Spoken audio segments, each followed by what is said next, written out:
तो फ्रेंड्स आज की इस वीडियो में हम कवर करने वाले हैं लुसेंट साइंस को और इसमें देखेंगे सेट नंबर 4 जिसमें 25 एमसीक्यू होता है। इससे पहले कि अगर आपने बाकी के 3 सेट्स को नहीं देखा है तो जा करके ज़रूर देखिए, बिल्कुल एग्जाम्स ओरिएंटेड क्वेश्चन है, आने वाले एग्जाम्स में आपका काफ़ी हेल्प करेगा।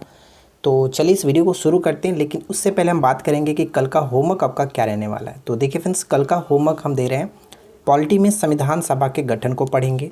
रिवीजन्स के तौर पे एक छोटा सा टॉपिक है तत्वों का आवर्ती वर्गीकरण, केमिस्ट्री का काफ़ी इंपॉर्टेंट टॉपिक माना जाता है, तो इसको ध्यान में रखिएगा। और अगर हम टॉपिक वाइज सीरीज़ में देखें तो एक टॉपिक दे रहा हूँ 1857 के क्रांति को एक बार अच्छे से रिवाइज़ कर लेंगे। करंट अफेयर्स में क्या है तो फरवरी 2021 को अच्छे तरीके से आपको रिवीजन कर लेना है। तो यही रहने वाला कल का होमवर्क। अब हम बात करते हैं आज की इस वीडियो के बारे में। तो फर्स्ट क्वेश्चन से ये बनता है कि प्रकाश के विद्युत चुंबकीय स्वरूप की खोज किसने की थी। इस प्रश्न का करेक्ट आंसर होगा ऑप्शन सी, मैक्सवेल। ठीक है, ऑप्शन सी को टिक करेंगे। अगला प्रश्न कह रहा है कि जीवाणु कोशिकाओं में नहीं होता है, जीवाणुविक कोशिकाओं में नहीं होता है।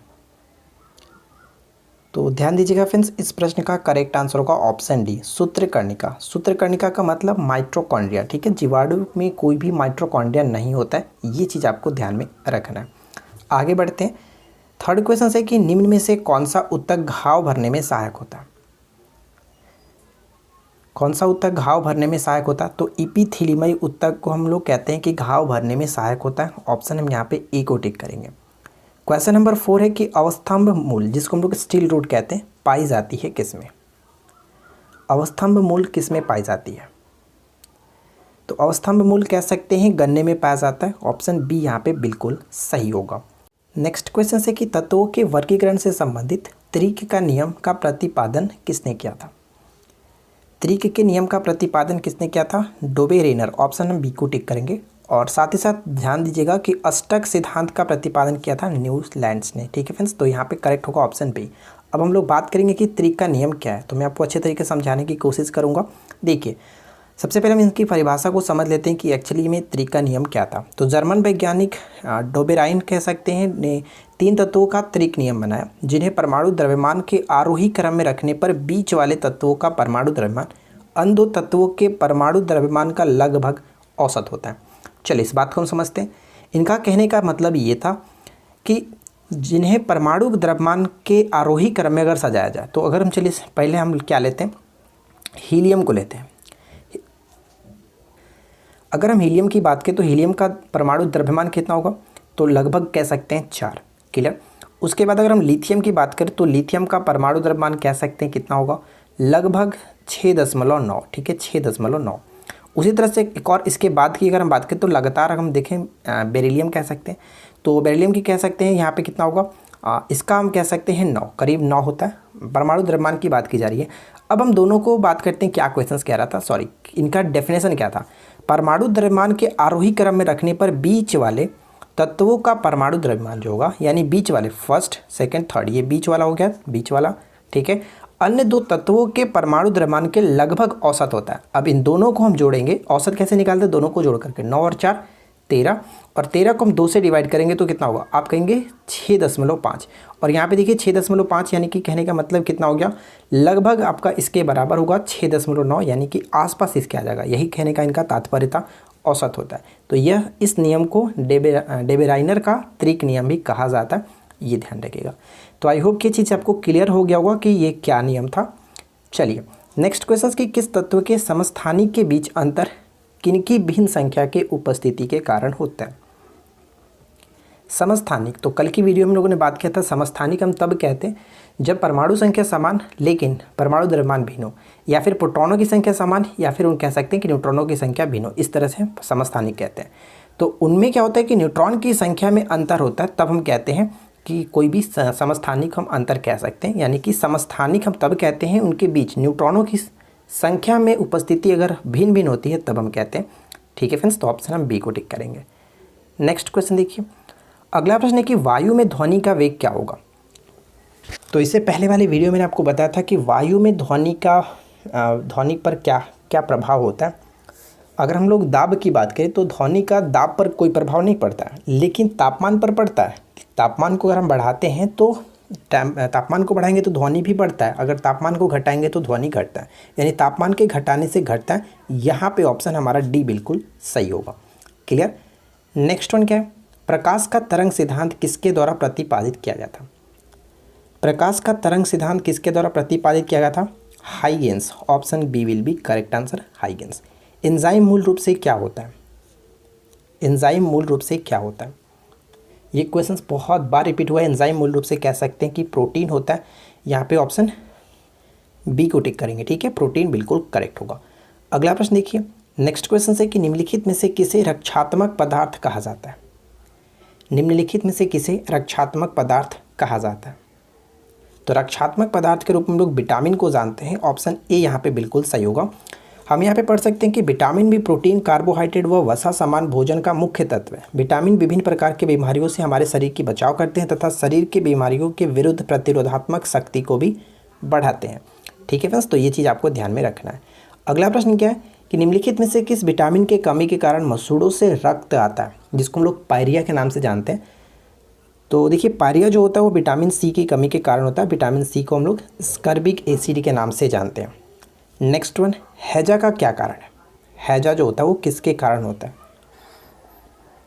तो एक चीज़ आपको ध्यान रखना है कि हैजा जो होता है वो हम कह सकते हैं कि ये जीवाणु के कारण होता है। तो अब इसमें बात ये आती है कि किस जीवाणु के कारण होता है? तो विब्रियो कैलोरी नामक जीवाणु के कारण होता है। ठीक है, विब्रियो कैलोरी नामक जीवाणु के कारण होता है।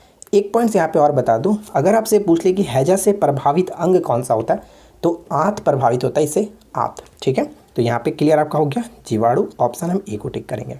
क्लियर फ्रेंड्स, चलिए। अच्छा, अगर बात करें कि हैजा कैसे फैलता है, तो इसका कारण क्या होता है फैलने का? संचरण का माध्यम क्या है? तो जीवाणुओं द्वारा दूषित भोजन या फिर पानी को ग्रहण करने से ये फैलता है। ठीक है, आगे देखिए। नेक्स्ट वन, कार्बोहाइड्रेट के अलावा हमारे आहार में ऊर्जा का एक प्रमुख स्रोत क्या है? तो आपको पता है कि कार्बोहाइड्रेट जो है हमें एनर्जी प्रदान करता है, लेकिन इसके अलावे भी हमें एनर्जी कौन देता है? तो वसा जो है वो भी एनर्जी देता है, लेकिन ज़्यादा मात्रा में इसे नहीं लेना चाहिए, जो कि नुकसान भी करता है, जो कि आपके चर्बी बढ़ा सकता है। ठीक है, वसा, फैट। नेक्स्ट वन क्या है कि मिनी माता रोग होने का क्या कारण होता है? मिनी माता रोग होने का कारण क्या है? तो मिनी माता जो होता है वो पारा युक्त अगर हम जल पीते हैं तो उसमें होता है पारा से। ठीक है, पारा, ऑप्शन ए करेक्ट होगा। जो कि नेक्स्ट देखिए, घात करो और छिप जाओ नाम से विख्यात विषाणु कौन सा है? घात करो और छिप जाओ नाम से विख्यात विषाणु का नाम क्या है? तो इसको कहते हैं RSV। ठीक है फ्रेंड्स, RSV विषाणु कहते हैं। और RSV का फुल फॉर्म हम यहाँ पे पढ़ सकते हैं, क्या होता है? तो रिसेप्टरी कह सकते हैं सिंसिटियल वायरस। ठीक है, इसका फुल फॉर्म आप याद रखेंगे, हो सकता है पेपर में देखने को मिल जाए। आगे बढ़ते हैं। नेक्स्ट क्वेश्चन कह रहा है कि एग्रो फॉरेस्ट्री है, बताइए एग्रो फॉरेस्ट्री क्या है? तो इस प्रश्न का करेक्ट आंसर होगा एग्रो फॉरेस्ट्री कह सकते हैं कि कृषि के साथ साथ उसी भूमि पर काष्ठीय बारहमासी वृक्ष लगाना एग्रो फॉरेस्ट्री कहा जाता है। सी करेक्ट आंसर है। पीलिया रोग किसे प्रभावित करता है? पीलिया जो रोग है वो किसे प्रभावित करता है? तो ये यकृत को प्रभावित करता है। ऑप्शन बी यहाँ पे करेक्ट आंसर हो जाता है। किसी तत्व के रासायनिक गुण निम्न में से कौन तय करता है? किसी भी तत्व का रासायनिक जो गुण है वो किसके द्वारा निर्धारित होता है, कौन तय करता है? जो इलेक्ट्रॉनों की संख्या होती है इसी के द्वारा निर्भर होता है, यही तय करता है रासायनिक गुणों को। अगला प्रश्न देखिए, उपचयन या फिर हम कह सकते हैं इसको ऑक्सीकरण। तो ये ध्यान रखिएगा, उपचयन या फिर ऑक्सीकरण दोनों एक ही है मतलब है। तो यहाँ पे आपको बताना है कि फर्स्ट और सेकेंड में दी गई तो कौन सा सही है, ऑक्सीकरण के संबंध में कौन सी जो कथन है वो सही होगा। तो पहला पॉइंट कह रहा है कि किसी पदार्थ से हाइड्रोजन विस्थापित होता है, जो कि ये बिल्कुल सही है। पहला पॉइंट्स में कोई दिक्कत नहीं, हम कह सकते हैं कि किसी भी पदार्थ से अगर हाइड्रोजन विस्थापित होता है तो हम कह सकते हैं वो ऑक्सीकरण हो रहा है। ठीक है, हाइड्रोजन निकलना और ऑक्सीजन का संयोग होना, हम ये कह सकते हैं। सेकेंड पॉइंट कह रहा है कि किसी पदार्थ में धन विद्युत तत्व जोड़ा जाता है या फिर धन विद्युतीय तत्व का अनुपात बढ़ता है। अब इसका मतलब कैसे समझेंगे? तो दूसरे शब्दों में ये कह सकते हैं इलेक्ट्रॉन का खोना। तो मैंने आपको इससे पहले वाली वीडियो में बताया था कि अगर इलेक्ट्रॉन खोता है तो उस पर क्या होता है कि धन चार्ज चढ़ता है, यानी कि पॉजिटिव चढ़ता है। तो इसका मतलब कितना हो गया? सोडियम के यहाँ पे 10 हम कहेंगे। तो यहाँ पे आप देख रहे हैं कि प्लस चढ़ा, तो इसमें कहने का मतलब कि किसी पदार्थ में धन विद्युत तत्व का जोड़ा जाता है, यानी कि धन विद्युतीय तत्वों का अनुपात बढ़ता है। तो हम यहाँ पे कह सकते हैं कि यहाँ पे इलेक्ट्रॉन का त्याग हुआ, इलेक्ट्रॉन एक खोया गया, तो इस वजह से हम कह सकते हैं कि दोनों का दोनों कथन बिल्कुल सही है, ऑप्शन हम सी को टिक करेंगे। ठीक है, option C will be correct answer. Next one देखिए कि पीतल किसकी मौजूदगी में निरंतर रहने पर वायु में रंगहीन हो जाता है। किसकी मौजूदगी रहने पर जो कि ये रंगहीन हो जाता है पीतल, तो हम यहाँ पे कह सकते हैं हाइड्रोजन सल्फाइड। ठीक है, हाइड्रोजन सल्फाइड करेक्ट आंसर होगा।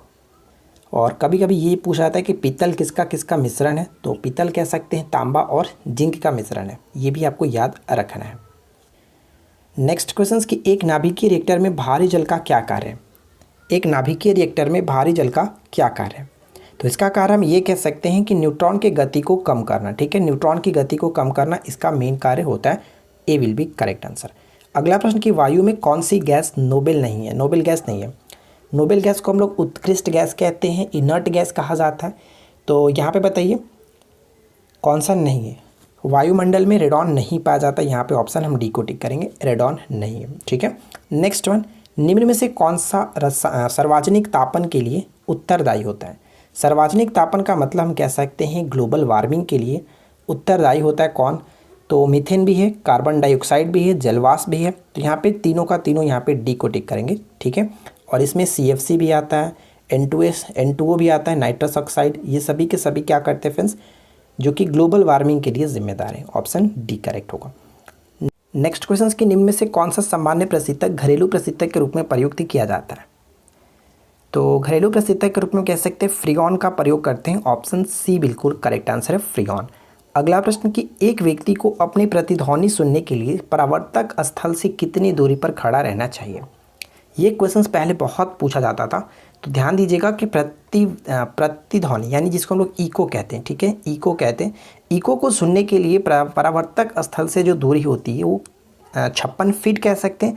कभी कभी फीट में ना लिख करके आपको मीटर में दिया जा सकता है, तो लगभग आप कहेंगे 17 मीटर। ठीक है, 17 मीटर के अप्रॉक्सीमेटली ये होता है, तो यहाँ पे ध्यान रखेंगे 56 फीट। तो देखिए फ्रेंड्स, यहाँ पे 25 हम लोगों ने MCQ को कवर किया, और उम्मीद करते हैं कि आप लोगों को छोटा सा वीडियो पसंद आया होगा। नीचे कमेंट्स करके बताइए कि आउट ऑफ 25 से कितना आपने स्कोरिंग किया। वीडियो अच्छी लगे तो वीडियो को लाइक कर दीजिए, दोस्तों के साथ शेयर कर दीजिए। साथ ही साथ एक छोटा सा क्यूज का क्वेश्चन है, आप यहाँ पे बताइएगा कि जीवाणु में माइटोकॉन्ड्रिया की संख्या कितनी होती है। ठीक है, मैंने आपको ऊपर बताया था। साथ ही साथ मिनीमाता रोग का संबंध किस धातु से है। और थर्ड क्वेश्चन ये कि विटामिन की खोज कब की गई थी। ठीक है, और लास्ट क्वेश्चन के माध्यम में दाब के वृद्धि से ध्वनि पर क्या प्रभाव पड़ता है। अगर इन चारों क्वेश्चंस का आप राइट आंसर देंगे तो मुझे यकीन होगा कि आप इस वीडियो को अच्छे से देखें, अदरवाइज आप सिर्फ और सिर्फ वीडियो को देखें, बात को समझे। चलिए मिलते हैं नेक्स्ट वीडियो में। Thanks for watching, keep watching, keep learning, have a good day.